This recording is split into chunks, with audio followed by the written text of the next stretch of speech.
All power to the people. Right on. My name is Minister Stretch Sanders. It is a blessing and an honor and a privilege to be here. I'm humbled. I thank you guys for the opportunity. Revolutionary love and blessings to everybody put this together, because the people made this happen. Salute to Lee and all those that put the energy. DJ Farrell, thank you guys for coming on out. My family, comrades, all in attendance.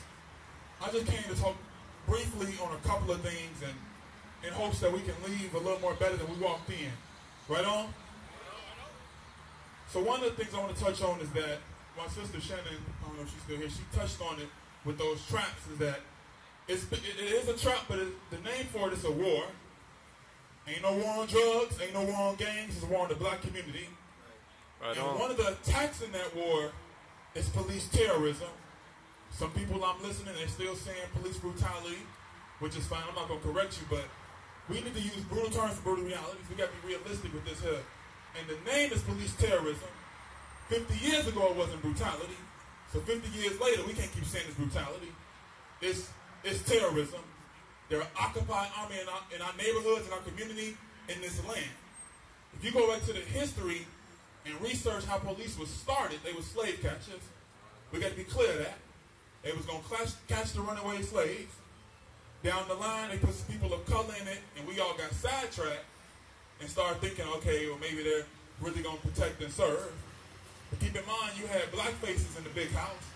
So don't let color fool you. It's terrorism. And within this war, they use terrorism as an act to put fear in us. Like I said, they're arming our neighborhoods. And one of the things we have to be clear of is that this is just the crop of the tree. A lot of people think this is like a people versus police terrorism or people versus police. No, this is the people versus white supremacy, the systematic racism. This is the oppressed versus the oppressor. The other crops is poverty, bad education, what some say black on black crime. We all understand ain't no black on black crime. The crime was designed. The same guns and drugs that's in our neighborhoods was planted.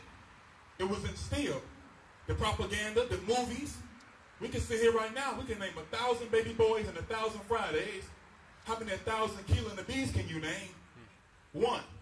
But we all can name a movie where we a crackhead, dope fiend, stripper, preacher that ain't doing right, rapist, molester.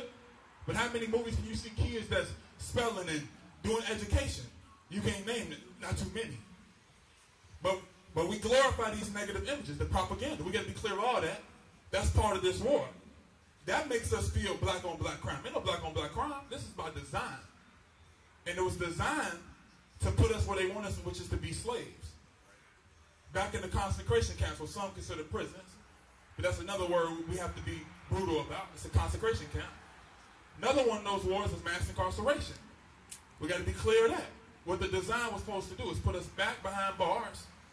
When you get out of jail right now, you are a felon. If you're struggling, you can't get food stamps. You can't get medical. You can't vote.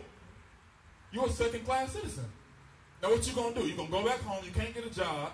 The same drugs that was planted in our neighborhoods, 9 times out of 10, you're going to go back to doing what? Slanging the dope. And where you going to go? Back in the concentration camp. So we got to understand the cycle, how it works with this war. If we facing the head up with us versus police, we're going to be struggling. We need to get the tree. You can't come for the crop. We got to get the horse's mouth.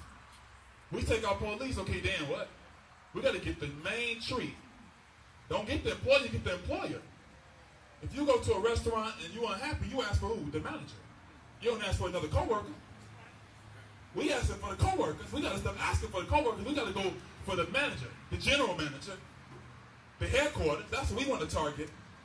But thank God, exactly, Mom, corporate. But thank God he gave us some tools to fight this war, and those tools are love, unity, and peace. We must love each other. Right on. It's going to be hard for us to try to battle white supremacy. We battling black inferiority. We don't want to be black. We don't want to accept even being black. We identify as shades, team light skin, team dark skin. Where's the team black at? And to go deeper, we African. Black is a nickname. We Africans. I don't ever say I'm American. The American dream was never for us. We've been living the American nightmare since we came over here as slaves. I am African in America, kidnapped. I'm a victim of Americanism. No disrespect to those that want to hold on to America, that's you.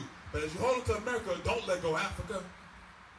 Because this is hand in hand. You may not see you